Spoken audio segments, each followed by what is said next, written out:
ጤና ይስጥልን ሸገር ታይምስ ተከታታዮች ከተለያዩ መገናኛ ብዙሃን ከዓለም አቀፍ የዜና አውታሮች ያሰባሰብናቸው መረጃዎች የሚቀርቡበት የሰዓቱ ዜናችን ተጀምሯል። ርዕሰ ጉዳዮቹን አስቀድመን ጠቁማችሁ ከኬንያ በተነሱ ታጣቂዎች የተገደሉት ኢትዮጵያውያን አስክሬናቸው አለመገኘቱ ተገለጸ። ይህ በእንዲህ እንዳለ በኬንያ ኢትዮጵያ አምባሳደር ባጫ ደበሌ ለኢትዮጵያ በቀጠናውና በአፍሪካ ህገወጥ የቀላል መሳሪያ ዝውውርን ለመከላከል በቁርጠኝነት እየሰራች መሆኑን ተናግረዋል። ይህን የተመለከተ ዘገባ አዘጋጅቷል። ማይናማር ከፍተኛ ስቃይ ውስጥ ከሚገኙ ኢትዮጵያውያን መካከል 14ቱ አዲስ አበባ መግባታቸው ተነገረ። የዛሬ አንድ ወር ገደማ ከማይናማር የወንጀል ካምፖች የወጡ ከ800 በላይ ኢትዮጵያውያን በተለያዩ ታጣቂዎች እጅ እንደሚገኙ መዘገቡ አይዘነጋም። በዝርዝር እንመለከተዋለን። የኢሳያስ አፈወርቂን መንግስት ለመገልበጥ የተቋቋመውና ባለፈው ጥር ወር በአዲስ አበባ ውይይት ያካሄደው ብርጌድ ንሓመዱን በመመስረት የተጠረጠሩ ሰዎችን በቁጥጥር ስር ለማዋል በጀርመን ከፍተኛ አሰሳ እየተካሄደ መሆኑ ተዘገበ። ጀርመን ይህን የተቃዋሚ ስብስብ ሽብርተኛ ቡድን ስትል ፈርጀዋለች። ሌላኛው ጉዳያችን ነው። በመግቢያችን ላይ ያስተዋወቅናችሁን ጨምሮ ሌሎች መረጃዎችንም አካተን ይዘናል። አብራችሁ እንድትቆዩ ጋበዝን። ወደ ዜናዎቹ አለፍን።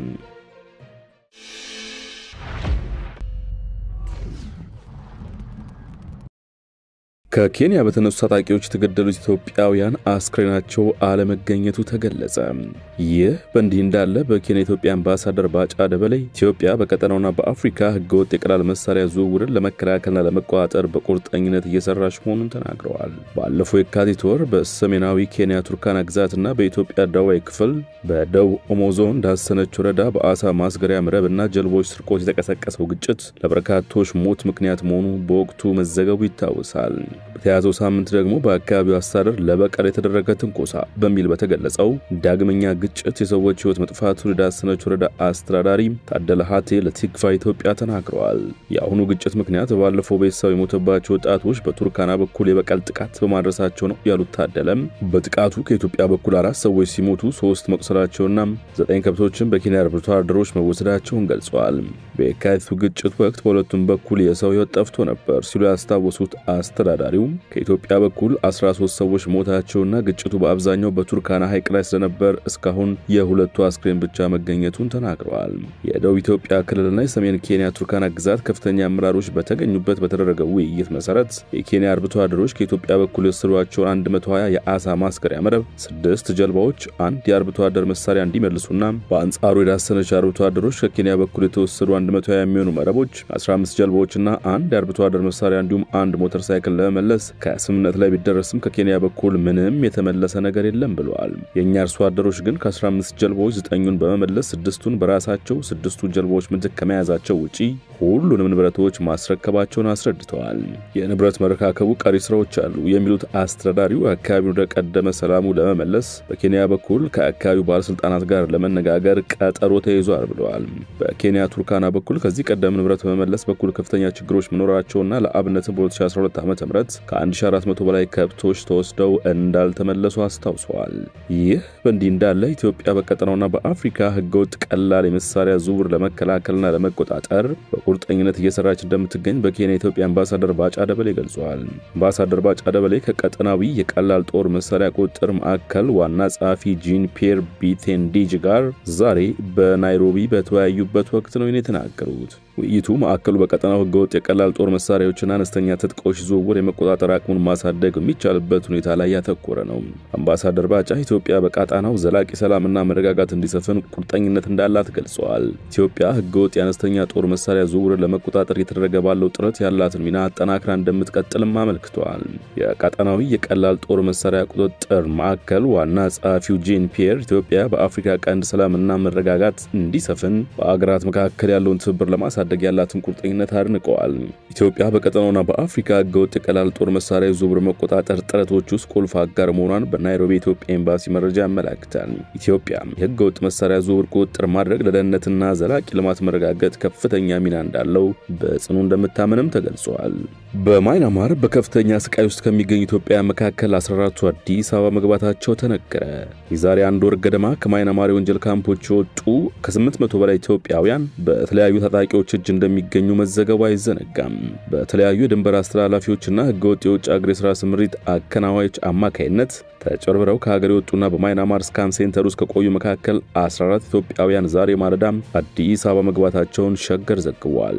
በታይላንድና ማይናማር የድንበር አዋሳኝ አካባቢዎች አጭበርባሪዎች ባቋቋሟቸው ለስካሚንግ ሴንተሮች ውስጥ በበይነ መረብ የኦንላይን የገንዘብ ማጭበርበር ስራ ላይ በግዳጅ የተሰማሩ የተለያዩ ሀገር ዜጎች መኖራቸው መታወቁና ከፍተኛ የሆነ ዘመቻ በመጀመሩ በህገወጥ ቡድኖች ስር ከነበሩ ኢትዮጵያውያን መካከል በተለያዩ ግዛት የተወሰኑ ኢትዮጵያውያን አምልጠው ታይላንድ መግባታቸው ተነግሯል። ከህገወጥ ቡድኖቹ ነፃ የሆነና ታይላንድ በመግባት ወደ ሀገር ለመምጣት ድጋፍ ይተባበቁ ከነበሩት መካከል የ14ቱ ወጪ በድርጅት ሸፍኖ ለኢትዮጵያ እንዲመጡና አጋዥ በመፈለግ የተባበረው ሀገር በቀል ድርጅት ስራ ኃላፊ ለዜና ምንጩ ነግረውታል።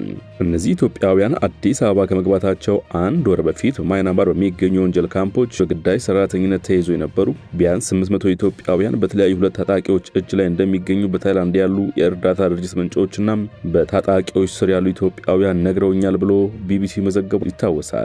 በደቡብ ምስራቅ እስያ ማይናማር ውስጥ የሳይበር ማጭበርበር የሚከናወንባቸው ከ150 በላይ የወንጀል ካምፖች ይገኛሉ። በእነዚህ ካምፖች ውስጥ የሥራ ዕድል ታገኛላችሁ በሚል የተታለሉ የተለያዩ ሀገራት ዜጎች የሚገኙ ሲሆን የኢትዮጵያውያኑ ቁጥር 3000 ገደማ እንደሚሆን ይገመታል። በግዳጅ የማጭበርበር ተግባር እንዲከናወኑ የሚደረጉት ኢትዮጵያውያኑ ድብደባና በኤሌክትሪክ ሾክ መደረግን ጨምሮ የተለያዩ የስቅየት ተግባራት ይፈጽሙባቸዋል። የማይናማር ጎረቤት የሆነችው ታይላንድ በድንበሩ አቅራቢያ በሚገኙ ካምፖች ውስጥ የሚፈጸመውን ይህንን ወንጀል እንቅስቃሴ ለማስቆም ባለፉት ሳምንታት እርምጃዎችን ወስዳለች። የሀገሪቱ መንግስት ከታይላንድ ተነስተው ወደ ማይናማር የሚገቡት የኤሌክትሪክ ኃይልና የቴሌኮሙኒኬሽን መስመሮች እንዲሁም የነዳጅ አቅርቦት እንዲቆም አድርጓል። የዚህ እርምጃ ጫና አካባቢውን የሚቆጣጠሩት የተለያዩ ታጣቂዎች ከዚህ ቀደም ከላይ ሰጧቸው በነበሩት ካምፖች ላይ ፊታቸውን እንዲያዞሩ አድርጓቸዋል። ታጣቂዎቹ በካምፖች ውስጥ በግዳጅ ሰራተኝነት የተያዙ ተጎጂዎችን ማስወጣት የጀመሩ ሲሆን የካቲት 5 ቀን 2017 ዓ.ም የመጀመሪያዎቹን 261 ሰዎችን ወደ ታይላንድ ልከዋል። ዲሞክራቲክ ካረን ቤንቮለንት አርሚ በተባለው ታጣቂ ቡድን ከተለቀቁት ከነዚህ ተጎጂዎች ውስጥ ከግማሽ በላዩ ኢትዮጵያውያን ናቸው። የሰዓቱ ዜናችን ቀጥሏል። የኢሳያስ አፈወርቂን መንግስት ለመገልበጥ የሚንቀሳቀሰውና ባለፈው ጥር ወር በአዲስ አበባ ውይይት ያካሄደው ብርጌድ ንሓመዱን በመመስረት የተጠረጠሩ ሰዎችን በቁጥጥር ስር ለማዋል በጀርመን ከፍተኛ አሰሳ እየተካሄደ መሆኑ ተዘገበ። ጀርመን ይህን የተቃዋሚ ስብስብ ሽብርተኛ ቡድን ስትል ፈርጃቸዋለች። የኢሳያስ አፈወርቂን መንግስት ለመገልበጥ በተለያዩ ክፍላት ዓለማት የሚንቀሳቀሱት ብርጌድ ንሓመዱ የተሰኙት ተቃዋሚዎች ባለፈው ጥር ወር 2017 ዓ.ም በመሃል አዲስ አበባ ውይይት ማድረጋቸው ይታወሳል። በመድረኩ እስከ 2000 የሚደርሱ ኤርትራውያን መሳተፋቸውም ተዘግቦ ነበር። ብርጌድ ንሓመዱ በኢትዮጵያ እንዲህ በነጻነት ይሰብሰብ እንጂ በአብዛኞቹ ሀገራት ስሙ የሚነሳው ከነውጥ ጋር በተያያዘ ነው።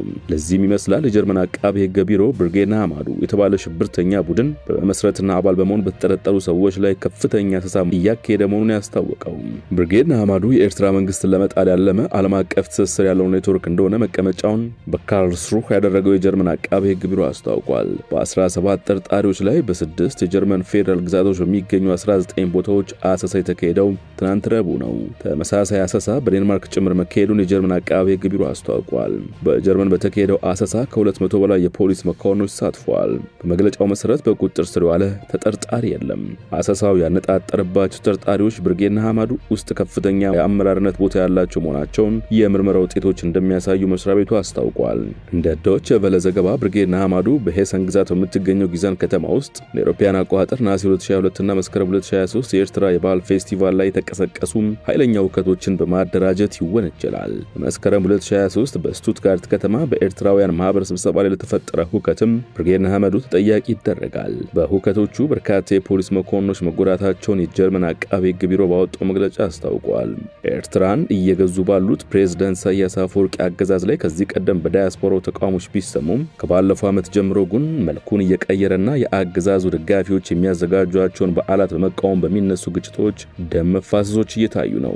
በቅርቡም የእስራኤል ፓርላማ መንግስታቸውን የሚደግፉ የኤርትራ ስደተኞችን ከአገር ለማባረር ያለመውን ረቂቅ ሕግ የመጀመሪያውን ዙር በሙሉ ድጋፍ አሳልፏል።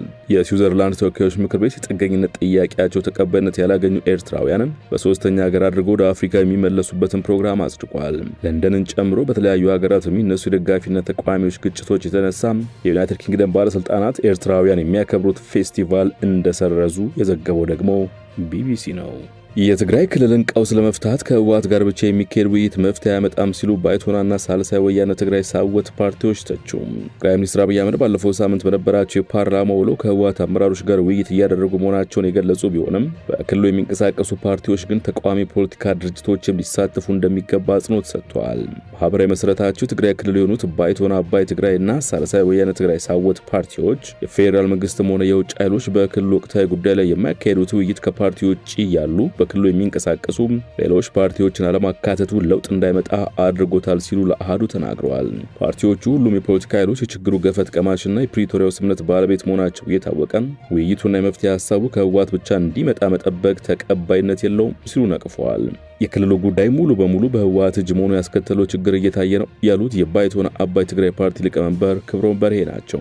ፓርቲው በክልሉ ጉዳይ በሚካሄዱ ውይይቶች ህወሓትን ብቻ ማሳተፍ ትክክለኛ አካሄድ እንዳልሆነ በመግለጫ ጭምር አቋሙን ገልጿል ያሉት አቶ ክብሮም ህወሓት ለራሱ የሚመቸውን ትግራይ ለመፍጠር ያደረገው ጥረት ልክ ባለመሆኑ ይህንን አካሄድ የሚያስተካክሉ ፕሮፖዛሎችን ለፌደራል መንግስትና ለጠቅላይ ሚኒስትሩ እያቀረበን ነው ብለዋል። የሳልሳይ ወያነ ትግራይ ሳወት ሊቀመንበር አሉላ ኃይሉ በኩላቸው ሁሉን አካታች የሆነ ጊዜያዊ አሰራር መፍጠር ካልተቻለ አሁንም ችግሮች ይቀጥላሉ ሲሉ አስጠንቅቀዋል። አስቀድሞ ጊዜያዊ አሰራሩ ሲዋቀር የተቃዋሚ ፓርቲዎች ሐሳብ ከግምት ውስጥ ሊገባ ይገባ ነበርም ብለዋል። አሁንም በጊዜያዊ አሰራሩ ላይ እየታየ ያለው የአንድ ፓርቲ በላይነት ሊቆም ይገባል ሲሉ ጠይቀዋል። ጠቅላይ ሚኒስትር አብይ አህመድ በትናንትናው ዕለት ለትግራይ ክልል ጊዜያዊ አሰራር ፕሬዝዳንት እንዲሆን የምትፈልጉትን ሰው በኢሜል ጠቁሙኝ ሲሉ ለትግራይ ህዝብ ጥሪ ማቅረባቸው የሚታወስ ሲሆን ወደ ደብረጽዮን ገብረ ሚካኤል የሚመራው ህወሓት በተመሳሳይ ዕለት ባወጣው መግለጫ ግን ጥሪውን የፕሪቶሪያ ስምምነትን የጣሰ ሲል መንቀፉ አይዘነጋም። የሰዓቱ ዜናችን አበቃ። ስትከታተላችሁን አመሰግንን። ጤና ይስጥልን።